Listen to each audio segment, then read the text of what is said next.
Alléluia. Alors nous allons ouvrir la parole de Dieu dans l'évangile de Luc, au chapitre 1 et au verset 37. Alors je vous raconte un petit peu de quoi ça parle. C'est quand l'annonce de Jésus a été faite par l'ange Gabriel à Marie. L'ange a dit à Marie, elle lui a dit, voilà ta cousine, quoi, hein, une personne de ta famille, eh bien, elle est enceinte de Jean-Baptiste, hein, voilà. Et même qu'elle était, elle est vieille, eh bien, il n'y a pas de problème, elle est enceinte. Il lui dira que rien n'est impossible à Dieu, hein, au verset 35, on va dire depuis le verset 35. L'ange lui répondit, le Saint-Esprit viendra sur toi, et sa puissance, et la puissance du Très-Haut couvrira de son nom. C'est pourquoi le Saint-Enfant, qui naîtra de toi, sera appelé Fils du Très-Haut. Voici Élisabeth, ta parente, a conçu, elle aussi, un fils en sa vieillesse, et celle qui était appelée stérile est dans son 6e mois. Et verset 37. Ah ouais. Car rien n'est impossible à Dieu. Alléluia. Car rien n'est impossible à Dieu. Alléluia. Vous savez, on chante un petit chant et on dit « Rien n'est impossible à Dieu, il est le même, il ne change pas. Rien n'est impossible à Dieu, tout ce qu'il dit, il le fera. Et si tu t'approches de lui, tout changera autour de toi et dans ta vie. Car rien n'est impossible à Dieu. Rien n'est impossible à Dieu. » Alléluia, c'est vrai, rien n'est impossible à Dieu. Alléluia. Gloire au Seigneur, alléluia. Et c'est vrai, Dieu peut tout faire. Il n'y a rien qu'il ne puisse pas faire. Il peut tout faire. Gloire au Seigneur, c'est vrai. Et c'est pour ça que ce matin, je t'invite à rentrer dans la bénédiction. Parce qu'il faut que tu rentres dans la bénédiction. Alléluia, gloire au Seigneur. Comme Élisabeth, sa cousine, elle a été bénie. Elle a été bénie parce qu'elle s'est gardée pour Dieu. Et elle a pu être bénie, alléluia. Parce que rien n'est impossible à Dieu. Gloire au Seigneur. Pourtant, on va lire un passage qui nous montre qu'il y a quand même quelque chose d'impossible à Dieu. Hébreux, chapitre 6, et au verset 18. Alléluia. Et qu'est-il écrit? Il est marqué, alors on va lire un petit peu avant pour qu'on sache de quoi ça parle. On va le lire depuis le verset 17. C'est pourquoi Dieu, voulant montrer avec plus d'évidence aux héritiers de la promesse l'immuabilité de sa résolution, c'est-à-dire que ça ne peut pas changer, intervient par un serment afin que par 2 choses immuables, dans lesquelles il est impossible que Dieu mente, nous trouvions un puissant encouragement, alléluia, nous dont le seul refuge a été de saisir l'espérance qui nous a été proposée, gloire au Seigneur. Il est impossible que Dieu mente. Vous voyez, c'est vrai, rien n'est impossible à Dieu, mais pourtant, il y a des impossibilités pour Dieu. Il y a des impossibilités. Il est impossible que Dieu mente. Amen. Impossible, alléluia. C'est un encouragement pour nous, vous savez, c'est un encouragement. Ça veut dire que tout ce qu'il a dit, il va le faire. Et c'est pour ça que ce matin, je voudrais que vous compreniez qu'il ne faut pas que vous vous fabriquiez un Dieu, mais il faut que vous ayez le Dieu de la Bible. Parce que si vous vous fabriquez un Dieu, peut-être qu'il va ressembler au Dieu de la Bible. Mais vous allez être beaucoup déçus. Vous allez être vraiment déçus. Parce que ce n'est pas le Dieu de la Bible. Mais si vous prenez le Dieu de la Bible, alors vous saurez exactement ce que Dieu veut et ce que Dieu ne veut pas. Comment faire pour être béni et qu'est-ce qui se passe si jamais on n'est pas béni. C'est pour ça qu'il faut qu'on s'appuie, alléluia, sur notre Seigneur. Alléluia, il est merveilleux, il nous aime et nous pouvons compter sur lui. Alléluia, gloire au Seigneur. Alléluia. Alors, d'abord, il y a une première chose qu'il faut que nous sachions. Notre Dieu est tout puissant. Notre Dieu est tout puissant. Mais vraiment, tout puissant. Il n'y a rien qui lui est impossible. Et il nous a donné la liberté. Je veux que vous le sachiez. Il nous a donné la liberté. Une vraie liberté. Une vraie liberté. Il y a la religion, elle nous dit que Dieu, il nous a donné de la liberté, mais, il y a un mais, ça c'est la religion. Le mais, c'est qu'il a déjà tout prévu à l'avance. Et ça, c'est pas bon. Parce que ce n'est pas vrai. Ce n'est pas vrai. La Bible, elle nous dit, dans Deutéronome, au chapitre 8, Genèse, Exode, Lévitique, Nombre, Deutéronome, et au verset 2, Deutéronome, chapitre 8. Voilà, gloire au Seigneur. Et il est bon de connaître la volonté de Dieu, de connaître ce que Dieu nous dit, alléluia. Alors il est dit au verset 2, on va lire depuis le verset 1, « Vous observerez et vous mettrez en pratique tous les commandements que je vous prescris aujourd'hui, afin que vous viviez, que vous multipliez et que vous entriez en possession du pays que l'Éternel a juré de donner à vos pères. » Verset 2, le verset qui nous intéresse, il dit « Souviens-toi de tout le chemin que l'Éternel ton Dieu t'a fait faire pendant ces 40 années dans le désert, afin de t'humilier et de t'éprouver, pour savoir quelles étaient les dispositions de ton cœur, et si tu garderais ou non ces commandements. » Il dit, souviens-toi des 40 années dans le désert. Donc nous, on n'a pas passé les 40 années dans le désert, mais ça nous montre qu'on doit regarder dans la Bible, voir qu'est-ce qui s'est passé pendant ces 40 années dans le désert. Et puis il lui dit, souviens-toi que pendant ces 40 années où tu étais dans le désert, eh bien, qu'est-ce qui s'est passé? Dieu, il t'a humilié, il t'a éprouvé pour savoir, parce que Dieu ne savait pas, pour savoir quelles étaient les dispositions de ton cœur, et si tu garderais ou non ces commandements. Dieu ne nous connaît pas. Dieu, quand il nous a créés vraiment libres.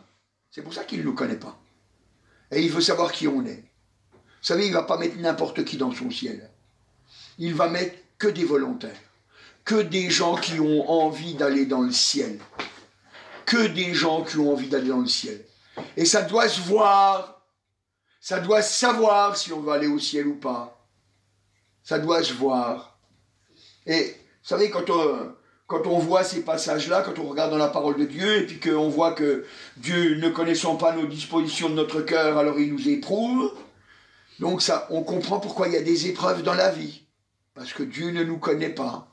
Et il veut regarder pour voir comment on va se comporter, comment on va agir. Vous voyez? C'est comme quand on construit une voiture. Vous voyez, quand les constructeurs ils fabriquent une voiture, au début ils construisent la voiture sur papier. Ils la dessinent, ils font les mesures, ils font tout un tas de calculs.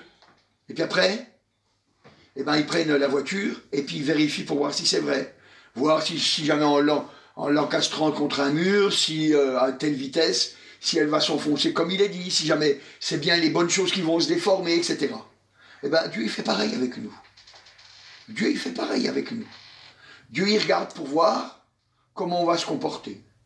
Est-ce que tu vas venir auprès du Seigneur quand il y a une épreuve en disant « Seigneur, j'ai besoin de toi, parce que je suis attiré par le monde, je suis attiré par le péché. » Est-ce que c'est ça que tu vas faire? Ou alors est-ce que tu vas fuir et puis aller dans le péché? C'est ça ce qui va se passer.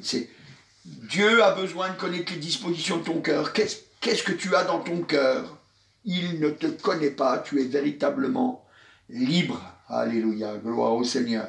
Et quand on regarde encore, si on toujours dans Deutéronome au chapitre 8, mais maintenant on regarde le verset 3, il dit au verset 3, il dit, il t'a humilié, donc c'est Dieu, hein, il t'a humilié, il t'a fait souffrir la faim, et il t'a nourri de la manne que tu ne connaissais pas, et que n'avaient pas connu tes pères, afin de t'apprendre que l'homme ne vit pas de pain seulement, mais que l'homme vit de tout ce qui sort de la bouche de Dieu. Alléluia, gloire au Seigneur. Donc, hein, il dit, voilà, il t'a humilié, il t'a fait souffrir la faim, et il t'a nourri de la manne. Est-ce qu'ils ont vraiment souffert de la faim? Non, ils n'ont pas souffert de la faim. Mais ils ont eu cette impression, parce que quand on voit, ils n'avaient rien, puis ils ont commencé à pleurer, ils ont commencé à se lamenter. Et puis ils ont dit, ah, on n'a rien du tout, qu'est-ce qu'on est dans ce désert, il n'y a rien, il n'y a rien du tout, comment on va faire? Et puis Dieu, il a fait un miracle pour eux. Il y a la manne qui tombait tous les jours, la manne, elle venait, et puis elle se déposait par terre. Tous les jours, la manne, elle tombait. Chaque jour. Et puis eux, la seule chose qu'ils avaient à faire, c'était la ramasser. Il fallait qu'ils la ramassent. Mais Dieu avait dit, voilà, vous en prendrez un homère par personne. Donc ça veut dire qu'il y avait une certaine quantité à prendre. Pas plus. Parce que s'ils en prenaient plus, elles pourrissaient. Mais s'ils prenaient la bonne quantité, eh ben c'était bon. S'ils n'en avaient pas pris assez, ben qu'est-ce qu'on faisait? On mesurait. Puis ceux qu'on avait pris de trop, hop, on prenait, puis on rajoutait à ceux qu'on n'avait pas assez. Ça fait que ça donnait un esprit de partage, un esprit familial, un esprit qui fait grandir, un esprit d'amour. Parce que vous savez, Dieu, c'est ça qu'il veut pour nous. Il veut qu'on ait un esprit d'amour, un esprit qui nous fait grandir. Parce que dans le ciel, ça sera un esprit d'amour. Alors c'est ici sur la terre qu'il faut commencer à l'avoir. Parce que si jamais on n'a pas cet esprit d'amour sur la terre, eh bien on ne l'aura pas dans le ciel. Vous savez, des fois les gens y croient, ils s'imaginent que Dieu il va nous prendre, pof, puis avec sa baguette magique, boum, il va nous transformer d'un seul coup pour qu'on devienne parfait. Mais ça, c'est pas vrai. Ça, c'est pas vrai. Ça, c'est pas la Bible. La Bible, elle dit que chaque jour, eh bien, il faut que tu changes pour produire un bon fruit. Ça veut dire que c'est une lutte, un combat de chaque jour. C'est ça que ça veut dire. Ça veut dire que tu ne deviendras pas parfait en une seule fois. Mais chaque jour, tu vas venir auprès du Seigneur et tu vas lui demander. Tu vas lui demander de t'aider, alléluia, gloire au Seigneur. C'est afin de t'apprendre. C'est afin de t'apprendre. T'apprendre, alléluia, que l'homme, eh ben, il ne vit pas seulement du manger, mais il est dit à la fin du verset que l'homme vit de tout ce qui sort de la bouche de Dieu. C'est la Bible. C'est la Bible. Ton âme, elle doit être nourrie. Ton âme, elle doit être nourrie. Ton âme, elle doit grandir. Et c'est la Bible qui va faire grandir ton âme. Parce que tu t'appuies sur la vérité. Tu t'appuies pas sur tes pensées. Tu t'appuies pas sur tes raisonnements. Tu t'appuies sur la parole de Dieu. Et vous savez, j'aime à le dire. On est tous assujettis à la Bible. Ça veut dire que c'est pas parce que je suis pasteur que moi j'ai le droit de faire ce que je veux. Moi aussi, je dois obéir à la Bible. Et si j'obéis pas à la Bible, pasteur ou pas pasteur, Dieu dira, je te prends pas. Pasteur ou pas pasteur. Le pasteur, ça donne pas un droit supplémentaire pour rentrer dans le ciel. La Bible elle dit que le pasteur, il sera jugé encore plus sévèrement. Parce qu'il annonce la vérité. Gloire à Dieu. Alléluia. Donc c'est pour ça qu'il faut le savoir. Il faut le savoir. Parce que on doit amener les gens à chercher la vérité et à faire la volonté de Dieu. Alléluia, gloire au Seigneur. Alors voyez, nous on ne meurt pas à la faim, mais il nous donne chaque jour ce qu'on a besoin. C'est pour ça qu'il faut qu'on lise la Bible. Chaque jour, on doit lire la Bible. Pose-toi la question, est-ce que je lis ma Bible tous les jours? Pose-toi la question. Et si jamais la réponse elle est non, alors tu te dis, il y a quelque chose qui ne va pas. Parce que normalement, tu devrais lire ta Bible tous les jours. Tu devrais lire ta Bible tous les jours. Moi, j'ai connu un frère dans la foi, alléluia, Fafa. On l'appelait Fafa. Hein. Ça, c'est pas son nom, mais c'est le nom qu'on lui donnait toujours. Fafa. Eh bien, Fafa, il ne savait pas lire, il ne savait pas écrire. Et puis il a pris la Bible, et puis il a prié, puis il a dit, Seigneur, je ne peux pas lire ta Bible. Maintenant, il faut que tu m'apprennes à lire. Et il a pris la Bible, il a commencé à lire dans la Bible. Eh bien, il a appris à lire dans la Bible, et puis il sait lire maintenant. Il sait lire maintenant, alléluia, gloire au Seigneur. C'est important de comprendre que notre Dieu, alléluia, il veut nous apprendre des choses merveilleuses pour nous conduire dans le ciel, alléluia, gloire au Seigneur. C'est un Dieu de miracles, parce que regardez voir encore au verset 4. Au verset 4, toujours du Deutéronome. Qu'est-ce qu'il dit? Verset 4. Il dit, ton vêtement ne s'est point usé sur toi, et ton pied ne s'est point enflé pendant ces 40 années. Alléluia. Voilà, qu'est-ce qu'il dit? Il dit, ton vêtement ne s'est point usé. C'est un miracle, ça. Allez acheter une chemise, acheter un pantalon, vous allez voir, ça s'use. Ça s'use. Déjà, rien qu'en le lavant, vous allez l'user. En le mettant, vous allez l'user. En vous frottant contre quelque chose, en vous asseyant, vous allez l'user. Mais là, pendant les 40 années où ils étaient dans le désert, leurs vêtements, ils ne se sont pas usés. C'est un miracle. Et leurs pieds, ils n'ont pas enflé. Parce que vous savez, quand on marche beaucoup, ben, à un moment donné, nos pieds, ils s'enflent. Moi, je me rappelle, un jour, j'avais fait 50 km à pied. Bon, j'avais pas des chaussures adaptées à la marche, mais j'avais fait 50 km à pied. Et ben, au bout des 50 km, j'avais les pieds tout enflés. Et quand j'ai voulu retirer mes chaussures, on m'a dit non, ne fais pas ça parce que tu ne pourras plus remettre tes chaussures. Et c'est vrai, parce que nos pieds, ils enflent. Parce que, ben, on fatigue. On fatigue et puis on a beaucoup de sang qui vient aux pieds. Alors ça gonfle. Ça gonfle. Et puis après, je ne sais pas pourquoi exactement, mais je ne suis pas un spécialiste des pieds qui gonflent, mais voilà, quoi. Mais il faut savoir que c'est vrai, Dieu les a gardés. Dieu les a gardés. Dieu nous garde quand on marche avec lui. Dieu nous garde quand on marche avec lui. On a des assurances qu'il est là et qu'il nous aide et qu'il nous fait réussir. Il nous garde, alléluia. On a vu qu'il a donné la manne. Il a donné la manne. Ça veut dire, c'est une assurance qu'on ne mourra pas de faim. On ne mourra pas de faim. Mais il faut accepter la volonté de Dieu. Alléluia. Gloire au Seigneur.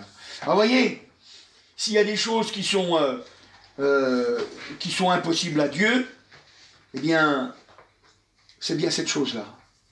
Dieu ne peut pas mentir.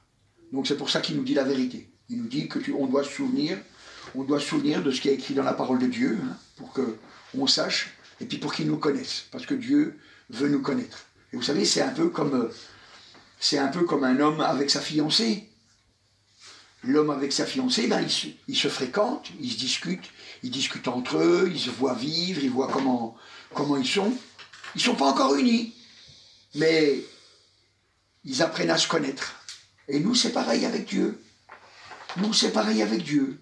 On apprend à connaître le Seigneur, parce qu'on va vivre avec lui pendant l'éternité.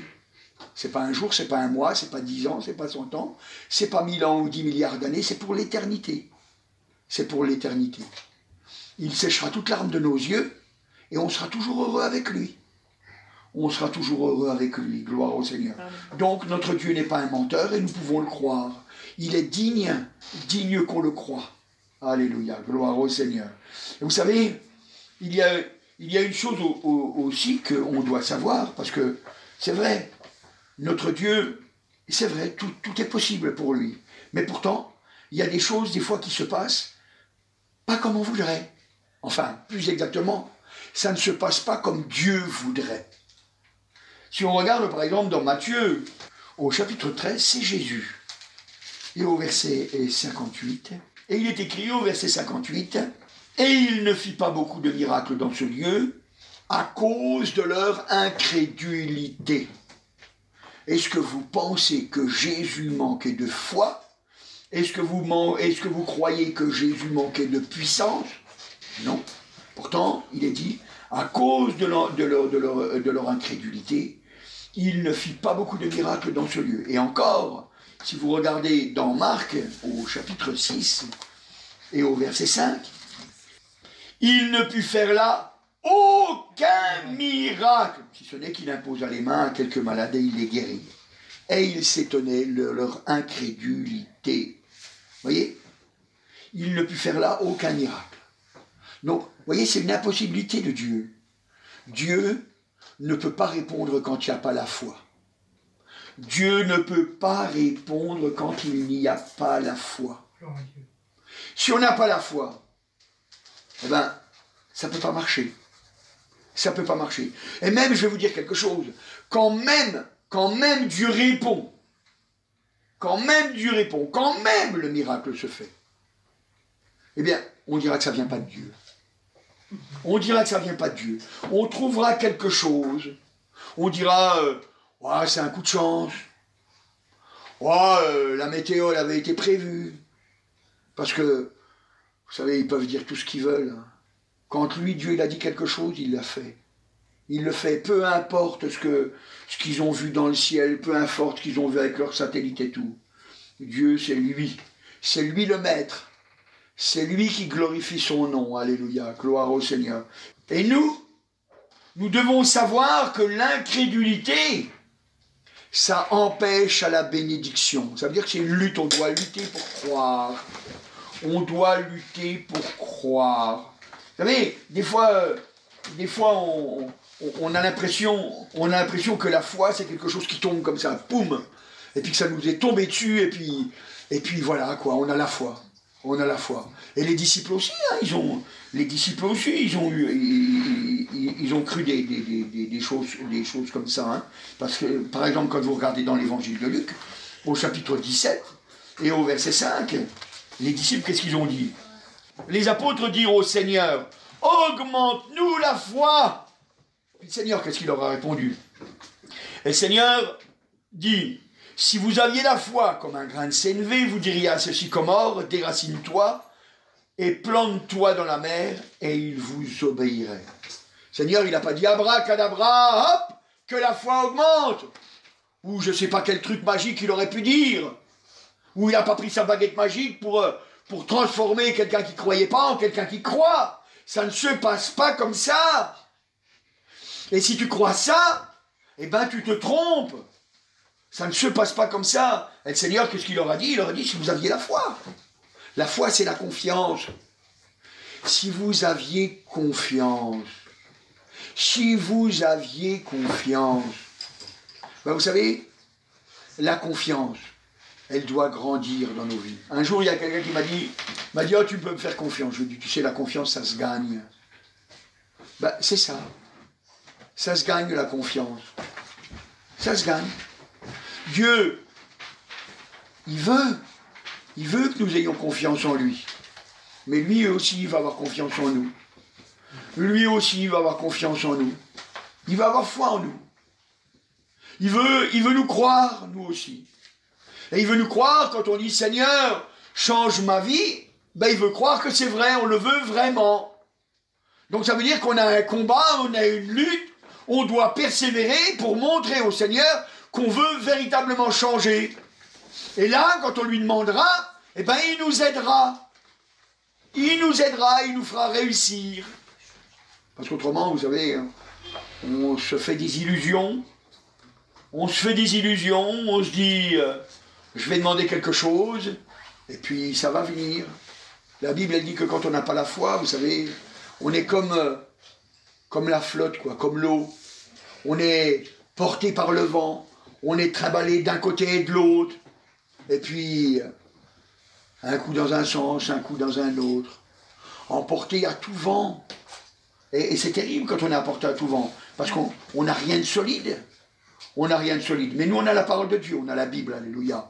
Et c'est notre appui. C'est notre appui. On s'appuie dessus. Non, la parole, elle dit ça. La parole, elle dit ça. Il y avait une femme, vous savez, c'était une chrétienne, c'est une Allemande, je ne me souviens plus de son nom. Elle avait pris un passage dans la parole de Dieu, et puis, avec son doigt, elle passait dessus, et puis elle lisait le passage, puis elle disait, Seigneur, dans ta parole, il y a marqué ça. Je ne me souviens plus c'était quoi. Il y a marqué ça dans ta parole, et je veux que ça se fasse dans ma vie, Seigneur. Et puis elle le soulignait tous les jours. Tous les jours, elle venait, elle lisait le passage au Seigneur. Il y a marqué ça dans ta parole. Tu n'es pas un menteur, Seigneur. Alors ça doit s'accomplir. Ça doit s'accomplir. Et puis, ça a fini par s'accomplir. Ça a fini par s'accomplir. Parce que Dieu, il a vu qu'elle voulait. Quand on veut vraiment, alors Dieu nous donne. Dieu nous donne. C'est pour ça que le Seigneur, il a raconté l'histoire de cette veuve qui demandait justice de sa partie adverse. Et le Seigneur, il nous dit que cette histoire, elle est là pour nous apprendre qu'il faut prier et ne point se relâcher. Ne point se lasser, pardon. Ne point se lasser. Ça veut dire qu'il ne faut pas se laisser décourager. Il ne faut pas se laisser décourager. Et vous savez, la foi, elle grandit quand on ne se laisse pas décourager. Quand on ne se laisse pas décourager. On dit non. Seigneur, tu l'as dit, je crois en toi. Et peu importe mes pensées, ce qu'elles me disent. Vous avez entendu Miguel quand il a dit comme ça, il a dit, c'est pas une histoire de ma pensée, de ma logique. C'est une histoire de foi. Mais oui, c'est vrai. C'est une histoire de foi. C'est une histoire de foi. Et Dieu, alors à ce moment-là, quand nous on croit en lui, quand on lui fait confiance, quand on lâche pas le morceau, quoi, eh là, il peut nous bénir. Alléluia, gloire au Seigneur. Il peut nous bénir. Vous savez, il y a des choses, vous savez, des fois que les gens, ils ont du mal à comprendre. Ils se disent, Dieu va m'emmener dans son ciel de gloire. Et vraiment, Dieu, il est tout puissant pour changer ma vie. Et c'est vrai. Et c'est vrai. Pourtant, il y a une chose qu'il faut que vous compreniez. Si jamais vous ne mettez pas votre volonté, si vous ne mettez pas votre désir en action pour que ça se réalise, ça ne se fera pas. Regardez voir quand on voit par exemple dans la parole de Dieu, dans l'évangile de Luc, au chapitre 13, et au verset 34, c'est le Seigneur Jésus qui parle, et qu'est-ce qu'il dit? Jérusalem, Jérusalem, qui tue les prophètes et qui lapide ceux qui te sont envoyés. Combien de fois ai-je voulu rassembler tes enfants, comme une poule rassemble sa couvée sous ses ailes, et vous n'avez pas voulu. Et vous n'avez pas voulu. C'est terrible ce qu'il dit, le Seigneur. Il dit à son peuple, il dit, vous n'avez pas voulu. Je vous avais dit que je viendrais. Et le Seigneur Jésus est venu. Il est venu pour faire ce qu'il avait à faire. Il reviendra une nouvelle fois. Mais il faut accepter d'être rassemblé par le Seigneur.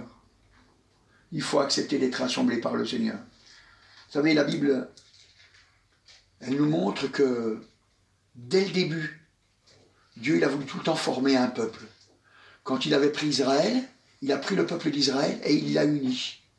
Il l'a uni, il y avait les 12 tribus, et puis il l'a uni. Et puis ceux qui voulaient venir de l'extérieur, ils pouvaient rentrer dans le peuple d'Israël. Ils pouvaient rentrer. Et ils devaient rentrer et obéir à Dieu, et pour qu'il soit accepté. Vous voyez? Et après, quand le Seigneur Jésus il est venu sur la terre, il s'est passé la même chose. Alors, qu'est-ce qui s'est passé? C'est pas que le Seigneur il a pris le peuple d'Israël, non, c'est pas ça. C'est vrai que les premiers chrétiens, c'était des Juifs. Mais qu'est-ce qu'il a fait? Il les a unis, et puis il a dit, le Seigneur ajoutait à l'Église, donc à son peuple, le Seigneur ajoutait à l'Église ceux qui étaient sauvés. Le Seigneur ajoutait à l'Église ceux qui étaient sauvés. Il les ajoutait parce qu'il se laissait ajouter. Il se laissait ajouter. Vous savez, il faut se laisser ajouter. Vous savez, c'est pour ça que la Bible dit beaucoup d'appelés, peu d'élus. Ben oui, tout le monde est appelé. Peu d'élus, pourquoi? Parce que les gens, ils ne veulent pas se laisser élire. Ils ne veulent pas se laisser élire. Dieu veut nous élire pour nous emmener dans le ciel, mais tout le monde ne veut pas. Tout le monde ne veut pas. Et là, c'est pour ça qu'il dit, combien de fois ai-je voulu te rassembler, comme une poule rassembler ses poussins sous ses ailes, mais, comme une poule qui rassemble sa couvée sous ses ailes, mais vous n'avez pas voulu. Donc, vous voyez, ça nous montre que Dieu, il ne peut pas nous forcer à rentrer dans son plan. Il ne peut pas nous forcer à rentrer dans son plan. Il peut nous forcer à faire des choses pour utiliser, pour sa gloire et pour son plan. Ça c'est vrai. Mais il ne peut pas nous forcer à rentrer dans son plan. Il ne peut pas. Il ne peut pas. Vous savez, par exemple, quand Jonas, Dieu lui a dit, tu vas aller à Ninive, et tu vas aller les avertir, parce que encore 40 jours, ils vont mourir. Je vais détruire la ville. Alors, à ce moment-là, lui, qu'est-ce qu'il a vu? Il a vu que le peuple de Ninive, c'était un peuple ennemi d'Israël. Alors, il a dit, je ne veux pas y aller. Alors, qu'est-ce qu'il a fait? Il est parti dans l'autre sens. Et puis, il a été prendre le bateau. Puis Dieu, il a tout fait ce qu'il pouvait pour essayer de sauver les gens de Ninive. Les gens de Ninive, ils n'étaient pas obligés de se tourner vers le Seigneur. Mais les gens de Ninive, ils se sont tournés. Et puis, Jonas, lui, il a résisté à Dieu. Et quand il était dans le poisson, c'est à ce moment-là qu'il a prié. C'est quand il était dans le poisson qu'à ce moment-là, il est revenu à la raison. Et puis qu'il a accepté de faire la volonté de Dieu. Mais il dira, je te l'avais dit, je savais que tu es un Dieu miséricordieux. Je savais que tu étais un Dieu miséricordieux. Il savait qu'il pouvait les pardonner malgré que c'était les ennemis. Vous savez, nous, on doit avoir un cœur comme Jésus. Un cœur qui pardonne même à ceux qui nous font du mal. On doit avoir un cœur qui pardonne, même à ceux qui nous font du mal. Vous savez, parce que le Seigneur, il dit que si jamais on ne pardonne pas, eh ben nous ne serons nous-mêmes pas pardonnés. Vous savez, je vous le dis parce que c'est important de le savoir. Parce que des fois, les gens, ils croient qu'ils peuvent faire la tête à quelqu'un, qu'ils peuvent en vouloir à quelqu'un, et puis qu'ils vont aller au ciel. Ça, c'est la religion qui leur laisse croire ça. Mais la Bible, elle est très claire là-dessus. Elle est très claire. Dieu ne peut pas changer ta vie. Il peut la changer que si tu veux qu'elle change. Et si tu veux qu'elle change, alors il faut que tu acceptes la volonté de Dieu. Et la volonté de Dieu, c'est que tu pardonnes pour pouvoir être pardonné. Pardonnez et vous serez pardonnés. On doit pardonner. Il y avait une femme, elle disait, c'était une femme âgée, elle disait comme ça, elle disait à mon pasteur, elle disait, ah moi je ne peux pas pardonner aux Allemands parce que avec tout ce qu'ils ont fait pendant la guerre, je ne peux pas les pardonner. Et le serviteur de Dieu, il a dit, mais la Bible elle dit que si vous ne pardonnez pas, ma soeur, vous ne pourrez pas être pardonné, ça veut dire que vous n'irez pas dans le ciel. Vous n'irez pas dans le ciel. Et combien de gens qui se disent chrétiens croient qu'ils vont aller au ciel, ils s'illusionnent. Ils s'illusionnent parce qu'ils ne pardonnent pas. Ils ont des rancœurs. Toi, en tant que chrétien, il faut que tu abandonnes tes rancœurs. Il faut que tu abandonnes ces choses-là. Il faut que tu pardonnes. C'est important parce que on a tellement de choses à se faire pardonner. Alors, on doit pardonner, mais Dieu ne nous forcera pas. Dieu ne nous forcera pas. J'ai voulu te réunir sous... Oh, c'est vrai, j'ai voulu te réunir sous ses ailes. Mais c'est toi qui choisis. C'est toi qui choisis. Vous savez, c'est quand même important de le comprendre. Autrement, on n'arrive à rien. On n'arrive à rien. On s'illusionne. Et puis, au bout du compte, eh bien, c'est le malheur dans notre vie. Parce qu'on croit qu'on a Dieu, mais on ne l'a pas. On croit qu'il est avec nous, mais il n'est pas avec nous. Et à la vérité, on s'en fait même un ennemi. On s'en fait même un ennemi. Parce que lui, il nous pardonne. Parce que lui, il nous pardonne. Alléluia, gloire au Seigneur. Vous savez, on est obligé de dire que si on n'est pas pardonné, eh bien, c'est aussi pour ça qu'on n'a pas de bénédiction. C'est aussi pour ça qu'on n'a pas de bénédiction. Vous savez, Dieu, il veut bien nous pardonner. Lui, il le veut. Mais nous, on peut l'empêcher de nous pardonner. On peut l'empêcher. Pourtant, je vous ai dit que rien n'était impossible à Dieu. Mais pourtant, ça, c'est impossible. Dieu ne peut pas nous pardonner si jamais on ne pardonne pas. Il ne peut pas. Il ne peut pas. Si jamais on regardait un petit peu la parole de Dieu, eh bien, on voit que c'est vrai. La bénédiction ne peut pas nous attendre quand le péché est là. C'est dans Ésaïe au chapitre 59. Ésaïe, chapitre 59. Oh mes frères, alléluia, mes sœurs, alléluia, comprenez que Dieu veut nous bénir. C'est pour ça qu'il a écrit dans sa parole des choses merveilleuses, pour qu'on puisse être bénis. Ésaïe, chapitre 59, c'est le verset 2 qui nous intéressera, mais on va lire depuis le verset 1.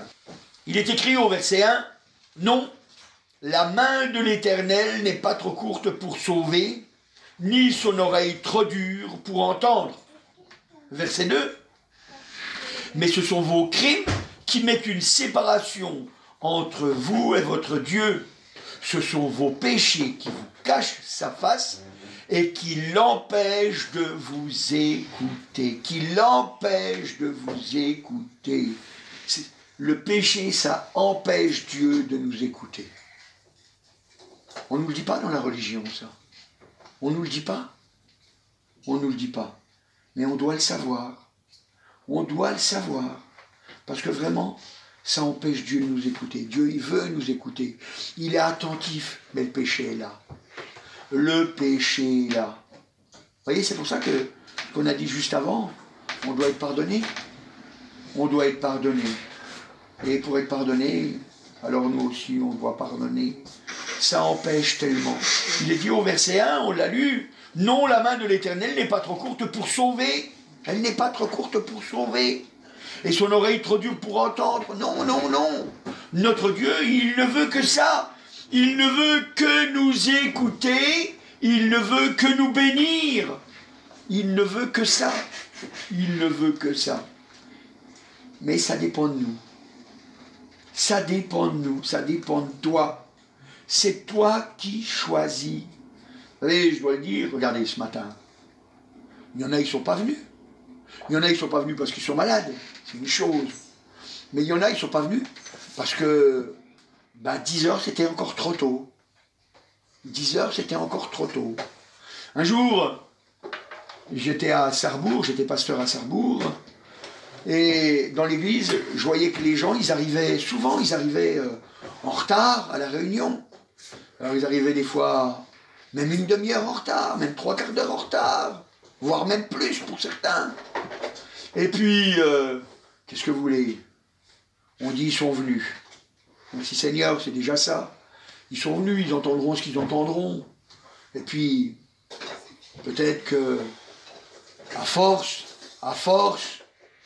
ils vont avoir à cœur vraiment, et puis ils viendront plus tôt, et puis ils comprendront que de venir à l'heure, c'est un témoignage pour les autres. Mais bon. Et puis un beau jour, ce qui est arrivé, c'est donc la réunion, elle était à 10 heures aussi, hein. Et un jour, il y a eu comment ça s'appelle? Les soldes. Il y a eu les soldes. Et le magasin, il ouvrait à 8 heures. Et à 8 heures moins le quart, je suis passé devant le magasin, ils étaient déjà là. Ils étaient déjà là, et puis pas un petit peu, hein. Il y en avait plein. Il y avait plein qui étaient là.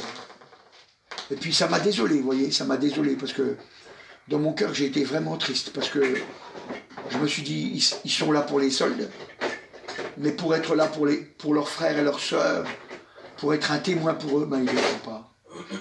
Et ça m'a fait vraiment mal au cœur. Et vous voyez, ce matin, vous êtes venus, vous aurez une bénédiction particulière, parce que c'est vrai. Vous aurez une bénédiction particulière, parce que vous avez fait l'effort de venir. Oh, c'est pas pour moi que vous êtes venus, hein. C'est pas pour moi, hein. Je suis le même que vous. C'est pas pour moi que vous êtes venus, mais c'est pour le Seigneur, et pour être un encouragement pour l'Église. Et être un encouragement pour l'Église. Parce que vous voyez, on doit avoir à cœur d'encourager les autres. On doit avoir à cœur d'encourager les autres. Le Seigneur, il a dit, la moisson est grande, mais il y a peu d'ouvriers. Priez le maître de la moisson d'envoyer des ouvriers dans sa moisson. Alors, c'est un commandement du Seigneur. On doit avoir à cœur. On doit avoir à cœur de faire du bien. Parce que c'est ça, l'ouvrier. Vous savez, l'ouvrier, c'est pas forcément celui qui est là à la chair et qui annonce l'évangile. Mais l'ouvrier, c'est celui qui prend à cœur. Il dit, oh, il faut que l'œuvre de Dieu avance. Et puis, il va témoigner, il va parler, il va encourager, il va être là. En fait, il va porter un fruit digne de la repentance. Un fruit digne de la repentance. C'est quelqu'un qui montre que Dieu l'a véritablement pardonné et qu'il a accepté le pardon que le Seigneur lui a donné. Il l'a accepté parce qu'il veut changer. Il veut changer, alléluia. Le chrétien, il veut changer. Il veut changer, le chrétien. Et vous savez, un chrétien qui ne veut pas changer, il y a un problème. Il y a un problème. Un chrétien qui ne veut pas changer, alors, ça ne peut pas aller.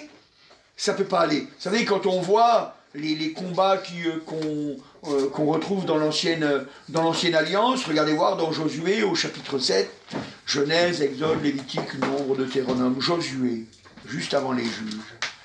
Josué, chapitre 7, vous voyez, c'est pour la conquête du pays, c'est comme nous. Hein, comme nous, on veut avancer pour Dieu, on veut conquérir le pays, on veut gagner des âmes pour les emmener au Seigneur. Et alors on obéit au Seigneur, alléluia. On fait sa volonté. Et en faisant sa volonté, eh bien, ça veut dire qu'on résiste au péché. Parce que, vous savez, le péché, c'est si on regarde, alors je ne me souviens plus comment on le dit en grec et en hébreu, mais bon, je ne l'ai pas noté, mais en grec et en hébreu, c'est bien parce que quand on regarde en grec et en hébreu, on voit le mot péché. Le mot péché, ça veut dire c'est celui qui a raté la cible. Ou alors c'est celui qui s'est trompé de chemin. Vous voyez? C'est celui qui a raté la cible, c'est celui qui s'est trompé de chemin. Vous voyez, c'est ça le péché. Et c'est la désobéissance. On désobéit à Dieu. Dieu nous disait, marche, va sur le côté droit, et puis on a marché sur le côté gauche. On a marché sur le côté gauche. Et quand on regarde, eh bien, c'est ce qui se passe quand le péché est dans notre vie. Dans Josué, au chapitre 7, Josué, chapitre 7, donc Josué, il était parti avec le peuple, enfin plus exactement, c'était le peuple qui était parti, et puis il avait dit, ne donne pas tant de peine au peuple, on va y aller pour battre Haï, et puis on va être vainqueurs. Alors ils avaient déjà pris Jéricho, ils avaient été vainqueurs, et puis ils se sont dit, il n'y a pas de problème, on va bien réussir. Et puis qu'est-ce qui s'est passé? Ils ont échoué, Haï n'a pas pu être prise. Et puis, à la vérité, il y a même eu 36 morts parmi le peuple.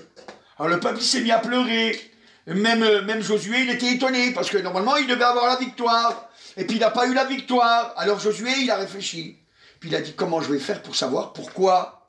Alors Josué, qu'est-ce qu'il a fait? Eh bien, il s'est allongé par terre, et puis il a prié. Il s'est mis devant Dieu, il s'est allongé par terre, et puis il a crié à Dieu, jusqu'à ce que Dieu lui réponde. Et puis, si on regarde... Alors, dans Josué, au chapitre 7, et au verset 13, mais on va lire depuis le verset 10, « L'Éternel dit à Josué, lève-toi, pourquoi restes-tu assis couché sur ton visage? Israël a péché, ils ont transgressé mon alliance que je leur avais prescrite, et ils ont pris des choses dévouées par interdites, ils les ont dérobées, ils ont menti, ils les ont cachées parmi leurs bagages. Aussi les enfants d'Israël ne peuvent résister à leurs ennemis, ils tourneront le dos devant leurs ennemis, car ils sont sous l'interdit. Je ne serai plus avec vous si vous ne détruisez pas l'interdit du milieu de vous.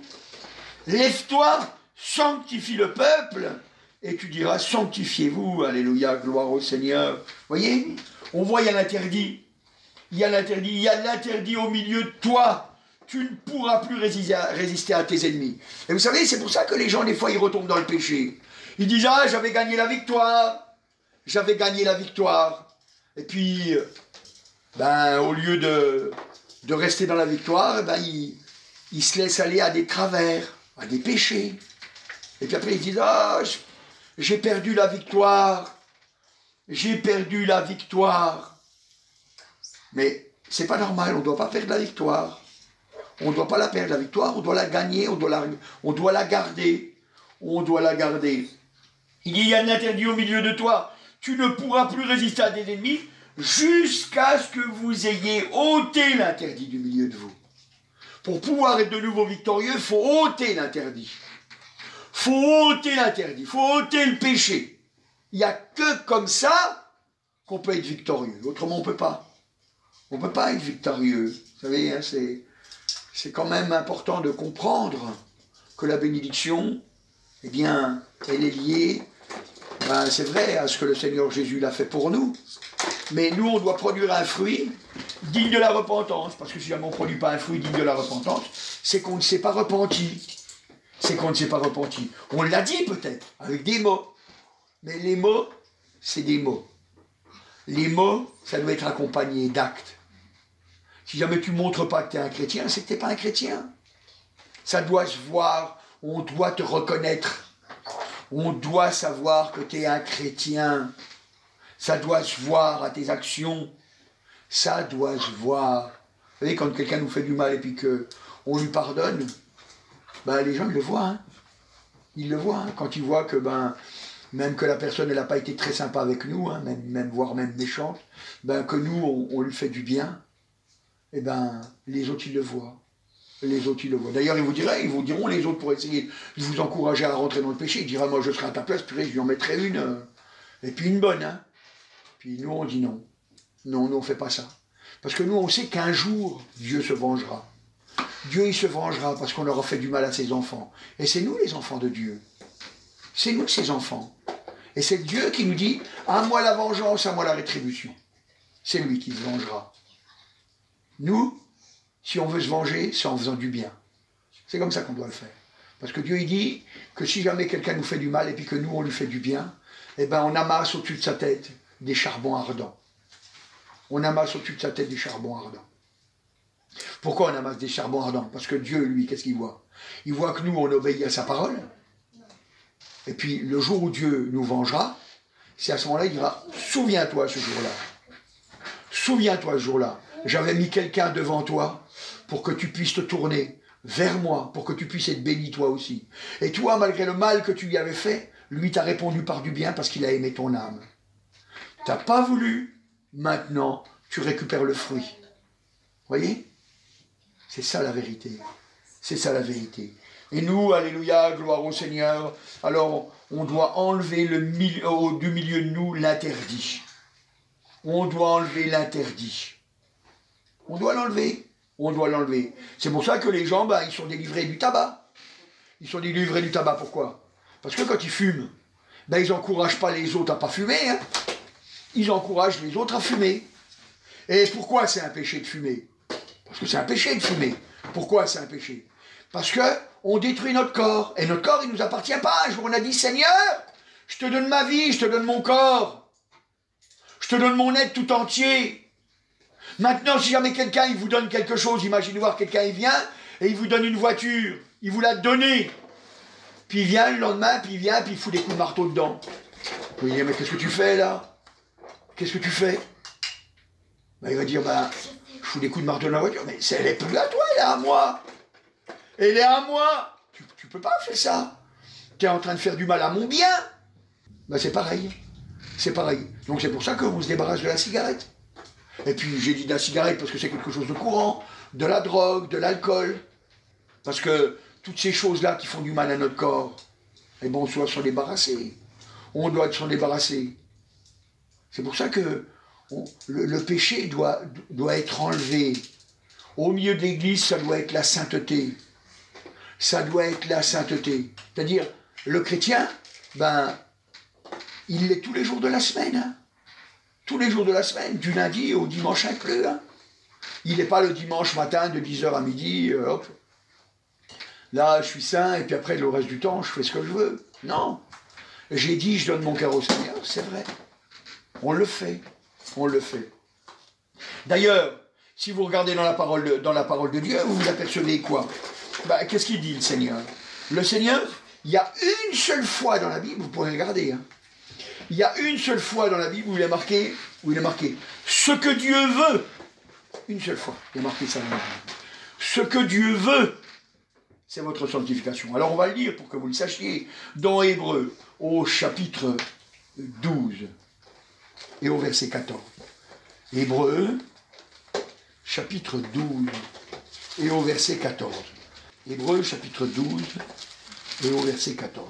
Au verset 14, il est écrit: recherchez la paix avec tous et la sanctification sans laquelle personne ne verra le Seigneur. Je me suis trompé, c'est pas là qui est marqué. C'est dans 1 Thessaloniciens, mais de toute façon, dans ce passage, je me suis trompé. C'est le passage d'après, normalement.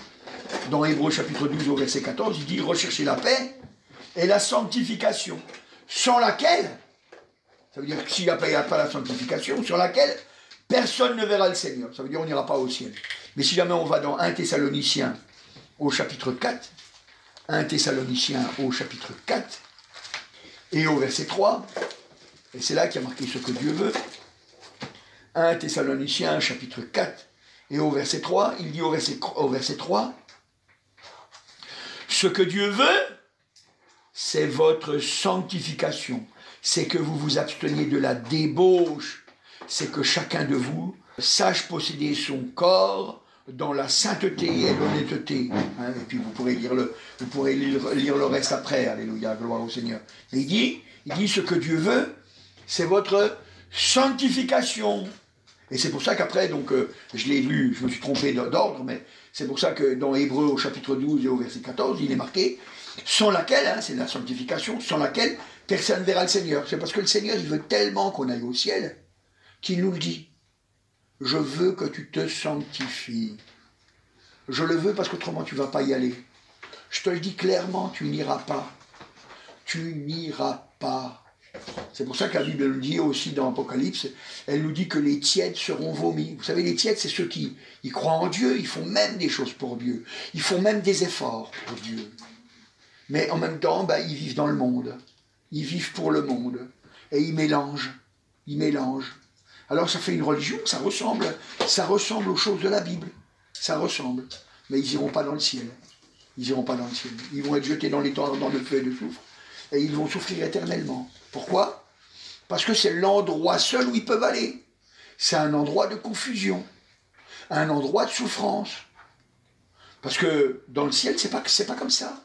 Dans le ciel, c'est un endroit où on est heureux, on est joyeux, un endroit où il enlève les larmes de nos yeux. Alléluia.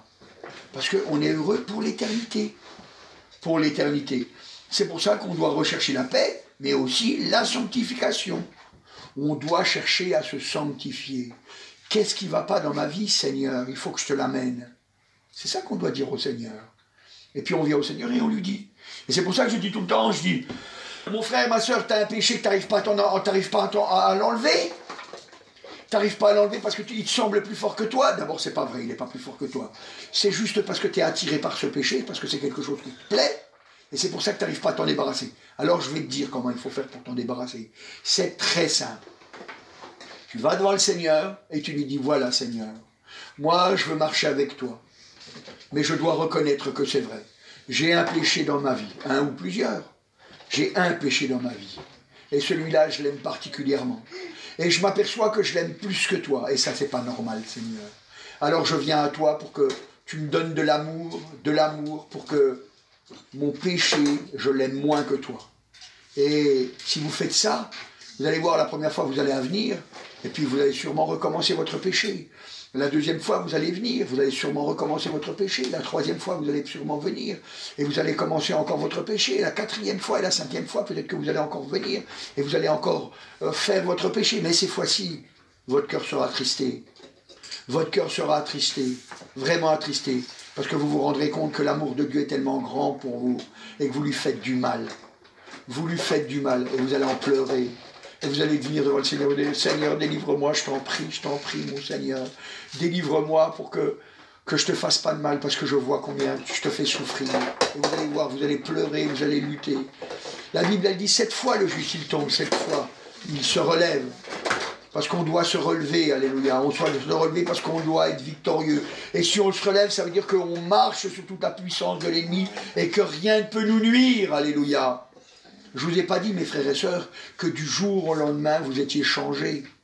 Mais je vous ai dit, mes frères et sœurs, que si jamais vous voulez véritablement la victoire, c'est Jésus, alléluia. Et Jésus seul qui peut vous aider, gloire à Dieu, alléluia.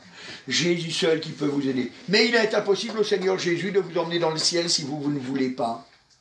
Si vous ne voulez pas, vous ne pouvez pas aller dans le ciel. Vous ne pouvez y aller que si jamais vous le volez d'une façon volontaire. Volontaire. C'est un choix. C'est un choix. Comme le Seigneur, il leur a dit aux apôtres, il leur a dit, si vous aviez la foi, gros comme un grain de sébé, en quelque sorte, il dit, t'as qu'à croire, c'est toi qui décides de croire.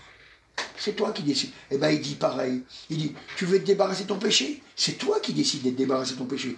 Viens supplier, viens crier, viens hurler, viens auprès du Seigneur. Viens et dis-lui combien tu veux être débarrassé de ton péché. Et là, tu portes un fruit digne de la repentance. Et tu en es délivré. Alléluia. Vous voyez, mes frères et sœurs, l'évangile, c'est facile. C'est facile, l'évangile.